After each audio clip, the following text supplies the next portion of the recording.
Coming up on today's program, Kenya's PMI for private sector up by 36.7 in May after witnessing a sharp fall in April.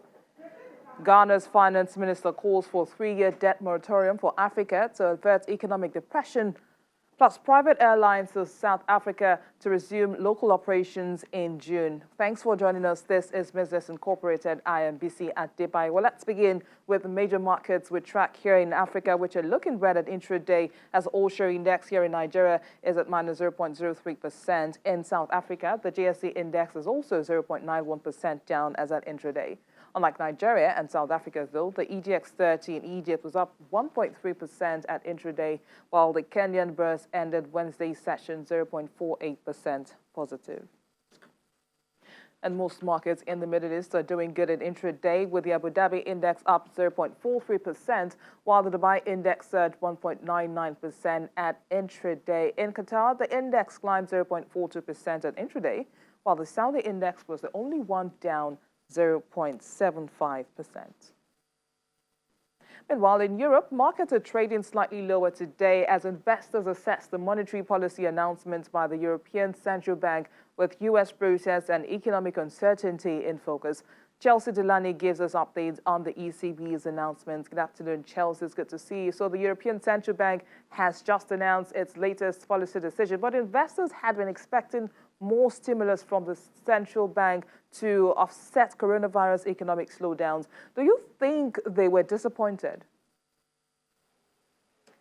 This package that the ECB just announced was basically in line with what investors had been expecting. The ECB has said that they're going to add about 600 billion euros to their pandemic bond buying program. So in March, they had introduced the 750 billion euros in bond buying. And what that basically does is allow them to lend money to countries and to companies that are struggling right now by buying their bonds.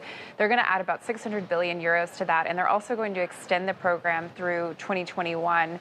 So they are signaling to the markets that they're still here, that they're committed to keeping borrowing costs low for at least another year, and that is essentially helping stocks right now. It did send the DAX spiking higher. It's given back a little bit of that now, but investors are also going to be awaiting a press conference from ECB Chair Christine Lagarde, which should be starting any minute now. And that's where she's expected to face a lot of these bigger and longer term questions about how quickly they expect the European economy to recover and really what the outlook is going to look like for both the European economy and the ECB's stimulus programs. But for now, it does appear that the ECB is really in this for the long haul. The German government has reached a deal on a 130 billion euro stimulus package that would introduce a number of measures from tax cuts to more support for businesses to help bolster the economy. How did investors react to that? This plan is being pretty widely celebrated today. It came after a lot of political wrangling, really weeks of back and forth discussions over what should be included in the plan, how big it should be, and it ended up being much larger than it had been expected. Most investors, most economists had been looking for something around 80 billion euros. Now they're saying it's going to be about 50 billion euros, more than that. So just in terms of the sheer size, it was a pleasant surprise for investors, and a lot of the measures that are included in this should get money, directly into the pockets of consumers. They're going to be lowering the value-added tax. They're going to be lowering electricity costs, giving bonuses for families, and they're also going to be extending some liquidity support for small and medium-sized businesses that have been particularly hard hit in areas like hospitality and travel. So a lot of investors, economists say that this is an important next step for the German economy as it does start to reopen. This should lay the groundwork for the economy to start recovering over the next several months. But Chelsea, the German auto industry didn't get the incentives it had been calling for to stimulate demand under that deal. Why did politicians choose not to support car makers?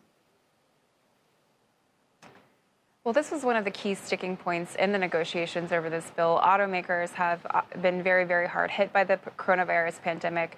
We saw auto sales across Europe just absolutely devastated over the past several months, and it doesn't appear like they're going to be getting back to normal anytime soon. So automakers, which is a really important sector in Germany, had been calling for a premium, a bonus for people buying cars.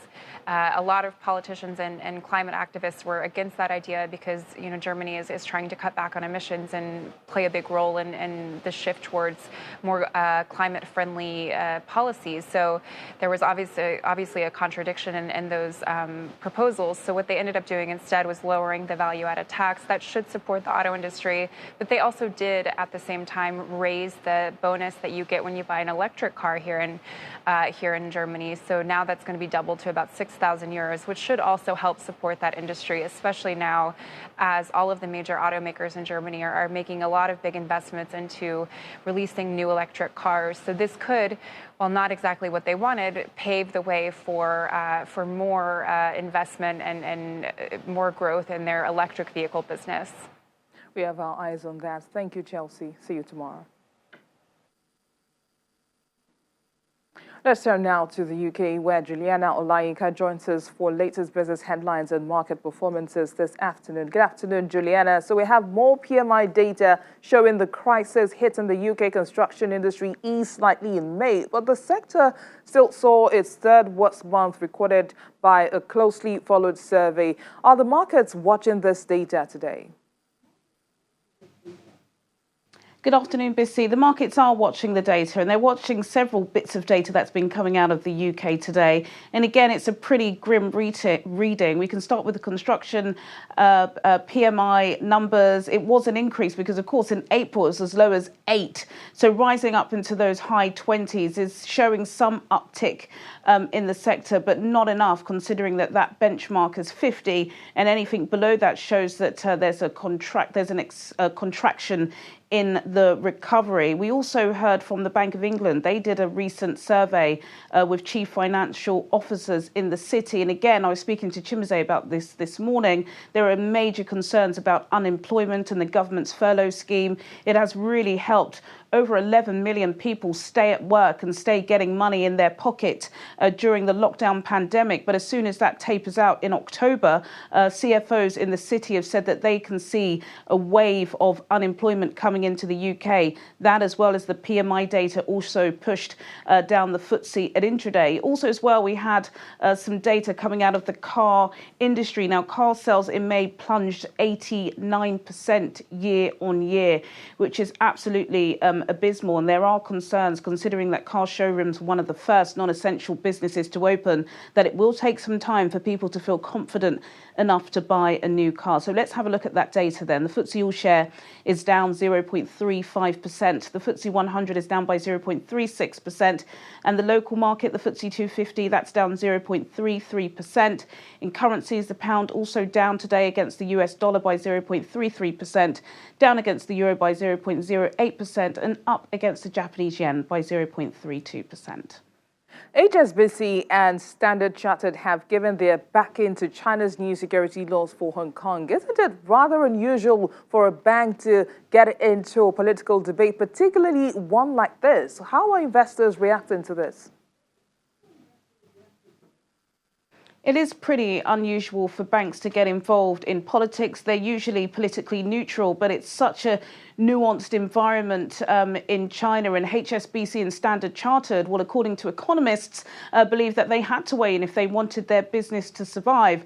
Of course, HSBC are headquartered here in London, but the two banks are by far the biggest banks operating in China and Hong Kong. And it pleased the investors, because this morning both HSBC and Standard Chartered were up on the Hong Kong indices. A lot of people seem to be happy there, and they are following the trend of a lot of private businesses in Hong Kong that have gone on the record to say that they do believe that these new Chinese national security laws that will be imposed on the region are indeed right and correct.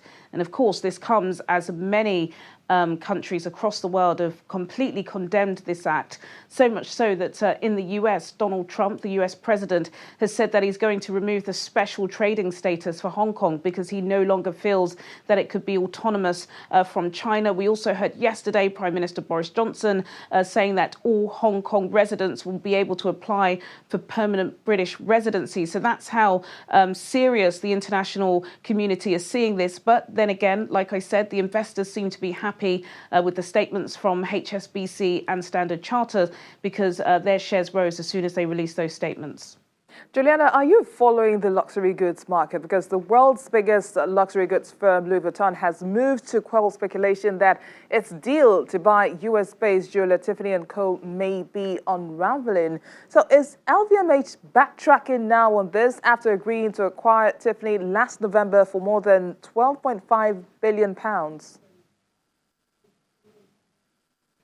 Yes, to answer the first question, Bissy, I am closing my eyes to the luxury world at the moment. I'm being very, very smart, saving every penny that I can. But look, you know, $16.5 billion, that is not an easy amount to, put aside at the moment, especially because of what's going on in the economy. And that's one of the sticking points for LVMH. And I'm sure they're not the only deal that was kind of, handshaked before the pandemic that are now trying to reconsider. I think it's worth pointing out that at the moment, legally, LVMH have not on the record asked Tiffany to reopen the deal, but that is what all of the reports are suggesting. The board met earlier this week, and they are trying to relook at the negotiation points with Tiffany, which is one of the world's most famous jewelers. They put in the deal to take over them in November, and they wanted to give LVMH's brand a little bit of oomph, a little bit of sparkle. But then, of course, the lockdown happened. People are no longer spending. And LVMH are waiting to hear what Tiffany's quarterly results are going to be. They were actually supposed to be releasing their quarterly results on Friday, tomorrow. They've pushed that back until the 9th of June. Some are suggesting that perhaps they're getting a little bit nervous. But people that are close to the issue say that Tiffany believe there is no legal ground and there's no legal basis for LVMH to try and pull the deal. But again, we're in completely uncertain times and nobody expected this pandemic to take place. So perhaps the knock-on effect on retail sales is going to trigger the end of this deal. We'll see how that goes in the coming days. Many thanks, Juliana. Thank you. And stocks in Asia traded mixed on Thursday. Of course, that's as investors assess the prospects of economic recovery from the COVID-19 pandemic. In Japan, the Nikkei 225 closed on a high at 0.36%, and the Topix index finished its trading day 0.3% higher. South Korea's Kospi also closed 0.19% up at 2,151.18, and that's adding to its Wednesday's gains of about 3%. In Hong Kong, the Hang Seng Index dropped 0.27%. Well, mainland Chinese stocks also saw mixed trades, with the Shanghai Composite shedding 0.14%, while the Shenzhen Composite surged 0.27% to around 11,139.26. Meanwhile, shares in Australia edged higher, with the S&P ASX 200 closing 0.84% up. And in the U.S., stock futures pointed to a slight loss, with Dow Jones Industrial Average futures indicating an opening loss of more than 100 points. So the S&P 500 and the Nasdaq 100 futures also posted losses. Let's take a break from the market numbers. Now, Kenya's Purchasing Managers Index for private sector activity inched up in May to 36.7 after falling sharply in April by 34.8 because of restrictions to curb the spread of coronavirus. The data compiled by Market Stanbic Bank shows the PMI is still well below the 50 mark that separates expansion from contraction. The survey adds that many firms cut jobs in May, while exports fell due to travel curbs and lockdowns in overseas markets. The government has cut its economic growth forecast for 2020 to 3% from 6 or 2.5% if the crisis worsens. We'll turn our attention to the commodities markets when we return in just a moment. Please stay with us.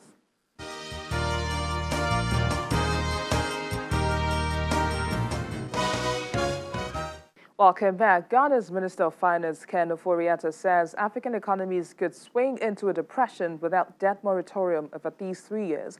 Ofori-Atta believes the impact of Africa servicing $44 billion of loans within 1 year is just not possible and could result in a longer tailspin of recovery for the continent.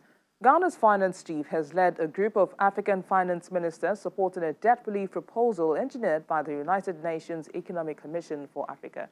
UNECA and finance chiefs initially said the continent will need a stimulus package of $100 billion, including $44 billion in debt servicing waivers to face the virus.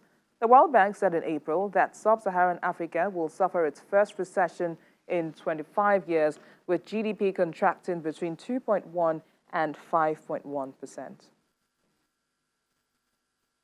We're so now to Zimbabwe, where the government has raised $500 million Zimbabwean dollars, and that's equivalent to $20 million in treasury bill auctions aimed at combating the spread of the coronavirus. According to the country's finance minister, Mthuli Ncube, while briefing a parliamentary committee, the funds would be spent on protective equipment and go towards payouts to those families worst impacted by COVID-19. He adds that the government aims to raise $1 billion Zimbabwean dollars in emergency coronavirus funding, with the rest coming from the insurance and pension funds. The African Import-Export Bank and International Trade Center have teamed up to train small business owners and young entrepreneurs in Africa on trade facilitation as part of the new African Continental Free Trade Area. Afrexim Bank, in a statement, says the training program will be launched as the new free trade area comes on stream and is expected to give business owners the knowledge and skills they need to engage effectively in cross-border trade under terms of the emerging free trade area for Africa. Intra-African trade is currently structurally low at 15% when compared to Europe, which stands at nearly 70%, and the AfCFTA is expected to open a market of 1.2 billion people. Two of South Africa's biggest private airlines are expected to start flying between local airports this month after the government eased lockdown restrictions aimed at containing the virus, but they say a recovery could take at least 3 years. One of the airlines, Airlink, has started taking bookings on its website for flights from June the 8th, while SAF is taking bookings for flights resuming on June the 15th. According to a spokesman of the local state airline Mango, which is a part of the South African Airways Group, plans are on to resume flights on June the 15th, but it's yet to get a final approval from the Department of Public Enterprises. Global oil prices are low after recording gains in previous sessions due to concerns over the decision of major crude producers on record output cuts.